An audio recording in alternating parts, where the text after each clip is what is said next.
అన్నా నేను చెప్పే డైలాగ్స్ బాగున్నాయా లేదా అనేది ఒక్క కామెంట్ చేయండి అన్న చాలు ప్లీజ్. 31 అక్టోబర్ 2025 అంటే నిన్న యూట్యూబ్ ఛానల్ స్టార్ట్ చేసిన. ఆల్రెడీ 2 వీడియోస్ కూడా అప్లోడ్ చేశాను. స్టార్ట్ చేసిన వెంటనే 2 సబ్స్క్రైబర్స్ వచ్చారు. థ్యాంక్ యూ వెరీ మచ్ అన్న. స్టార్ట్ చేయగానే వెంటనే సపోర్ట్ చేసినందుకు. బాహుబలి మూవీ బిచ్చల దేవా డైలాగ్ చెప్పబోతున్నాను. చూసిన తర్వాత ఎలా ఉందో కింద కామెంట్ చేయండి చాలు.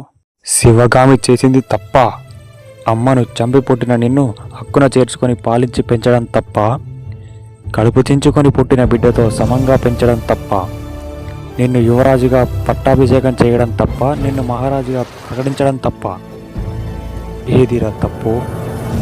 చూసావా శివగామి, నీ త్యాగానికి వీడు తప్పు అని పేరు పెట్టాడు. నువ్విచ్చిన మాట తప్పవా? అంటే నీ తల్లి మాట తప్పిన తప్పు లేదా? నీ తల్లి మాట గౌరవం లేదా? నీ తల్లి కంటే విలువ లేదా? Okay cut. ఈ డైలాగ్ ఎలా వచ్చిందో కింద ఒక్క కామెంట్ చేయడం చాలు. Thank you very much.